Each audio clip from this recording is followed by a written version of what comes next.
Hey guys, Virgin Vinyl with you again today. I'm really happy because I picked up an album today from one of the most important artists in my musical upbringing, and one that would go on to influence me in a massive way when I discovered his work at the tender age of 17.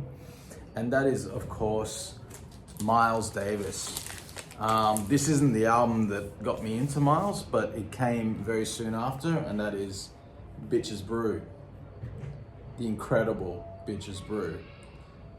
First of all, I've always loved this album cover, and the album art that Miles had going in through the 70s was so awesome, so beautiful, and just these lush, beautiful, gorgeous paintings. Look at that's the other side. So cool. Gatefold, obviously, it's a double album.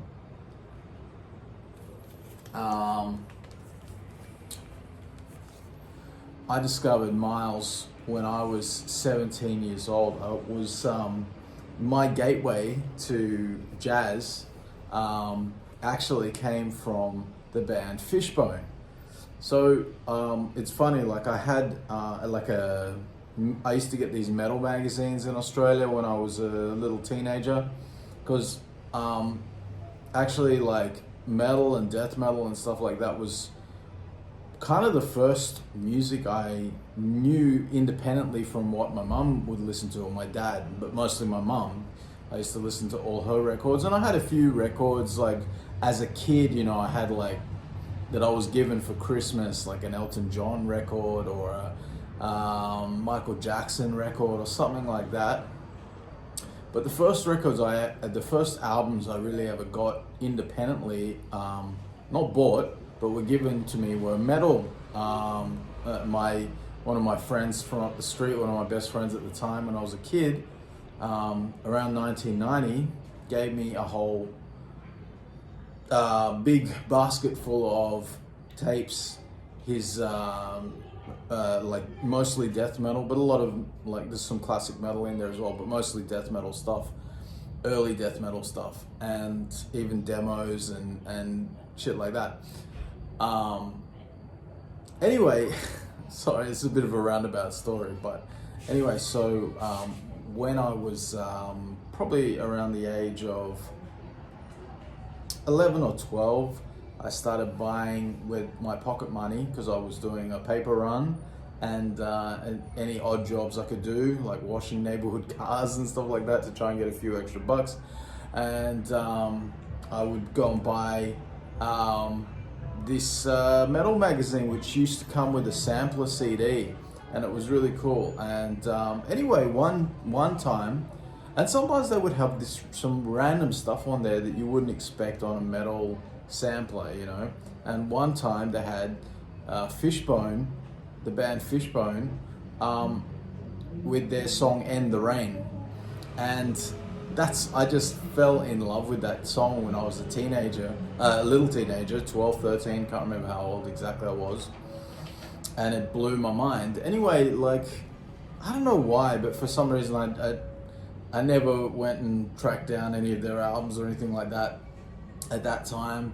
But a few years later, I think when I was about 15 or 16, with my girlfriend at that time, we used to go, whenever we had any money, and go into the city, get lunch, and go to all the music shops, because we were both big music fans. We were big rock fans, metal fans, and we'll go to all the sort of alternative music shops around town. And we eventually tracked down, one day we decided, let's get something that's sort of out of the box, that we haven't got on our to-do list kind of thing, because there was a whole bunch of bands obviously in those early 90s and stuff like that were very, very much need to get nows kind of thing. And so we were let's try and think of something out of the box. And I was like, well, there's this song by this band Fishbone, and I've always been curious about them, and it's like one of my all-time favorite songs at the time. And I was like, all right, let's go get the album that song is on, which is Give a Monkey a Brain and He'll Swear He's the Center of the Universe. An amazing album, and I would love to get it on vinyl at some point, if it is on vinyl. I don't know if it even is. Probably would be. I know like some of their earlier albums are. I'd love to get them too, especially Reality of My Surroundings and Truth and Soul. But Reality and Give a Monkey are my two favorite Fishbone albums. Anyway, when I bought that album home, I was really surprised to see what it actually was. Any Fishbone fans will know that End the Rain is not emblematic of Fishbone at all, really.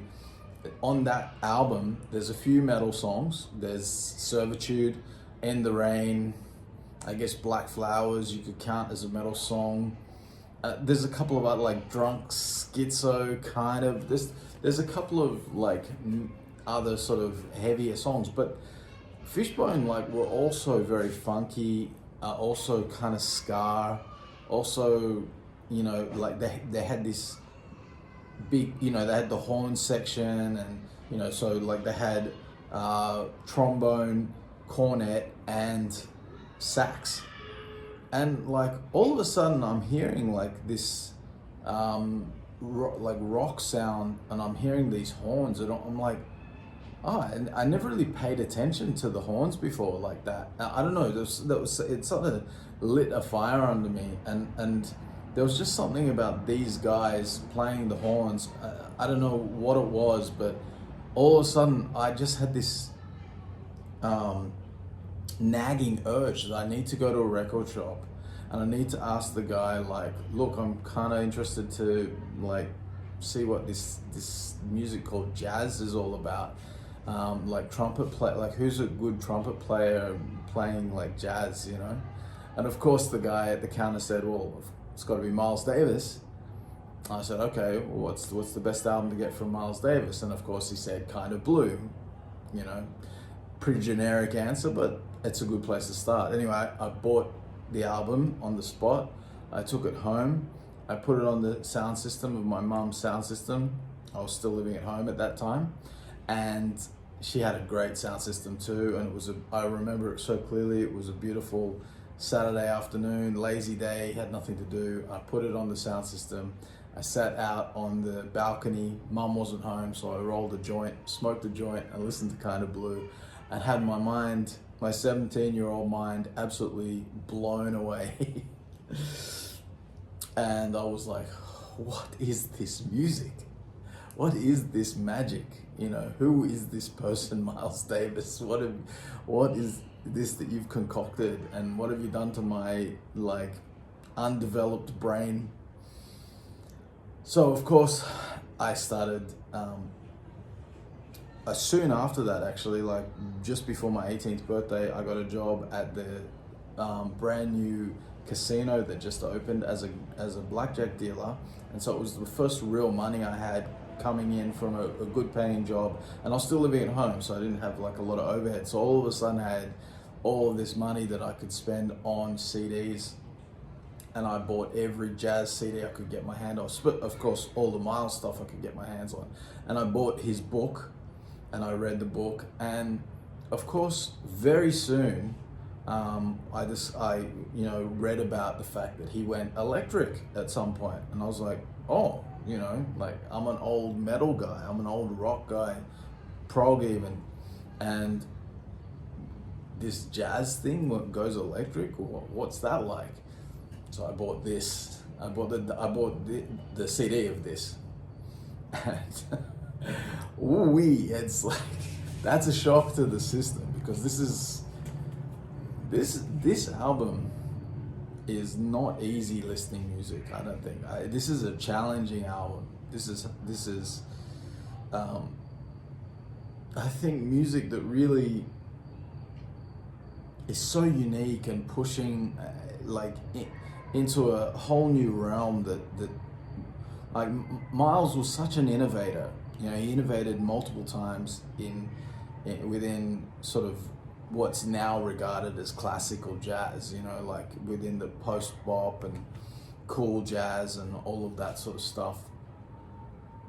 But for me, the biggest innovations that really, really made me like, that have kept him so important throughout my life is, you know, his basically creating fusion, jazz fusion. I think, you know, John McLaughlin with Mahavishnu Orchestra perfected it with you know, In a Mounting Flame, and that's for me like the first perfect example of jazz rock fusion. But here it's like it's a whole nother thing. It's almost more like jazz space rock or something. The music is so hypnotic, and it's such a unique concept because you basically got two bands playing at the same time, and you've got here probably one of the most stacked lineups of any album ever, of absolute genius, talented players, like that would, many of them, most of them would go on to be, you know, regarded as the masters of jazz and jazz rock going forward, and some of the greatest musicians to ever live. Guys like, of course, John McLaughlin, who's my favorite guitarist and one of my all-time favorite musicians. I love John. Anybody who's watched this channel knows how much I love John. Chick Corea is on here. Herbie's on here. You've got Wayne Shorter, Lenny White, Benny Maupin, of course, who was part of Herbie's band, and the Headhunters. Chick Corea, Jim Riley, Jack DeJohnette on drums, Harvey Brooks on bass. Harvey, I think, did Jack Johnson as well, if I'm not sure. If I'm not, yeah, I'm pretty sure he was on that. If I'm wrong, please correct me in the comments. You got Charles Elias on drums, and Dave Holland on bass, Joe Zawinul. Oh, sorry, Herbie's not on this album. But you've got Joe Zawinul, of course, who is, you know, the Weather Report genius, and Larry Young, of course, also from, who would make a massive mark with Tony Williams' Lifetime band as well. So, like, musically, you've kind of got this thing going on here where there's kind of one of the bands is kind of laying it down. They're like laying down the basis of the groove or the feel, and then you've got the other band kind of just like taking. You sort of got this sort of surface here that sort of just rumbles along, and then everything sitting on top of it is just this sort of beautiful chaos, you know, like controlled chaos. Or maybe not so controlled, you know, but it's like maybe not controlled, but conducted chaos, you know, conducted by Miles, you know. And Miles had that incredible ability to draw out unique and groundbreaking performances from artists by often putting them in extremely unconventional and uncomfortable situations that would force these musical geniuses to be challenged and to do things that they might not have ever thought to do before. And Miles got a lot of shit for this album. You know, when this album came out, a lot of the jazz purists and jazz critics really like called Miles a sellout and said it was just noise and you know, leveled all sorts of criticisms at this.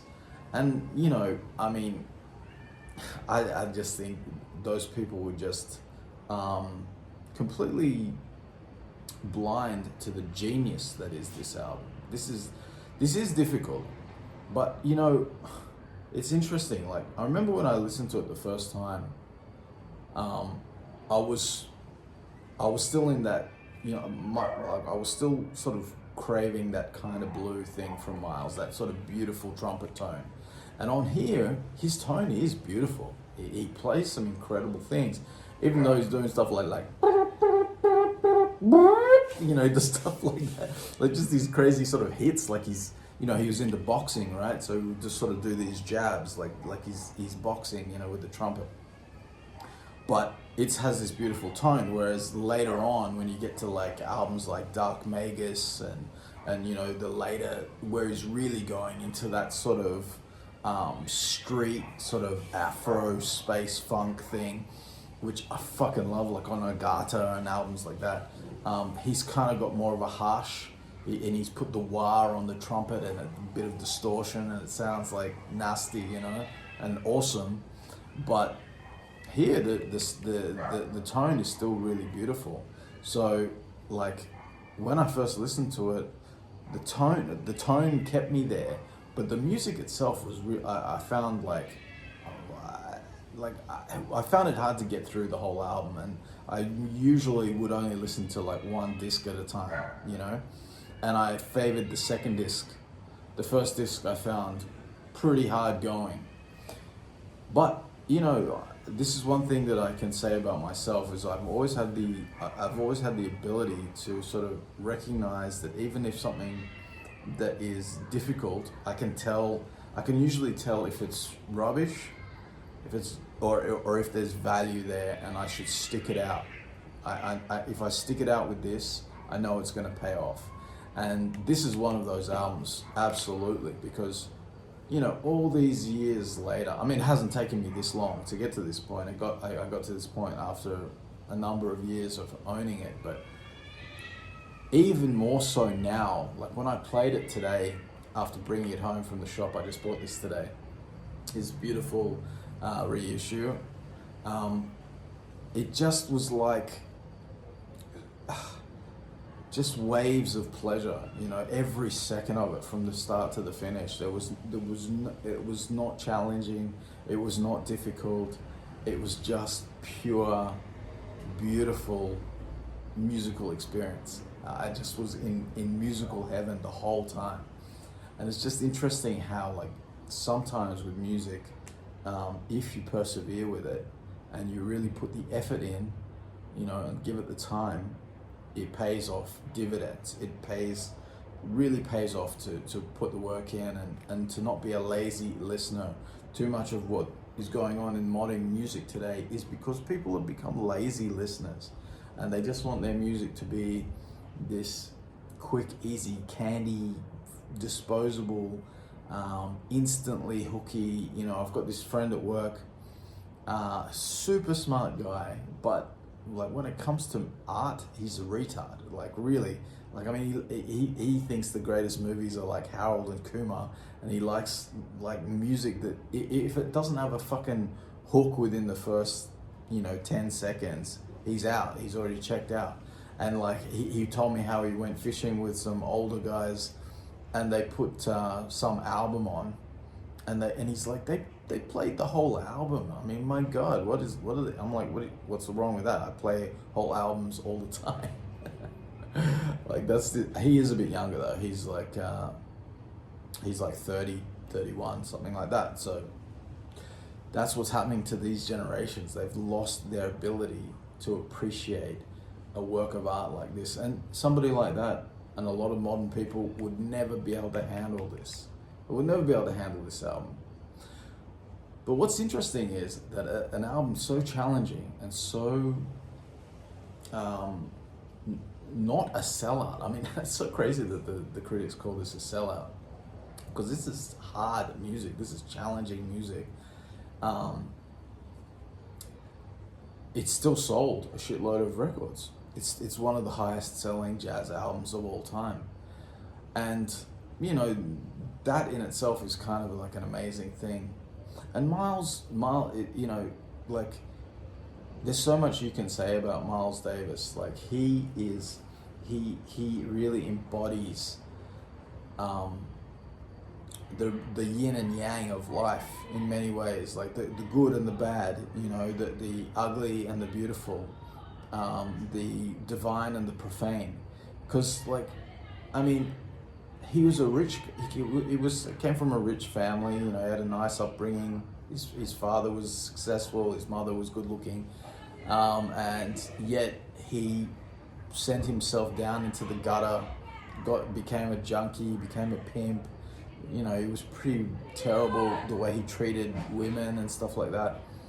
But on the flip side of that, he could also be very sensitive, and you know, his music is very delicate and feminine at times, and he was also very he could be very kind and generous with his musicians, and all the musicians, like almost universally, all the musicians who worked with Miles over the years only ever have positive things to say about him and about the experience and how much he taught them, you know. And so, you know, Miles is such a unique and important figure in the history of popular music, modern music. You know, it can't be understated. It can't be understated. And for me, you know, he opened up that whole world of jazz and jazz rock fusion, and all my favorite music. I owe it all to Miles, to discovering Miles. I mean, I owe it to Fishbone, I guess, for helping me discover Miles. And I owe it to those metal CD magazines from when I was a little teenager.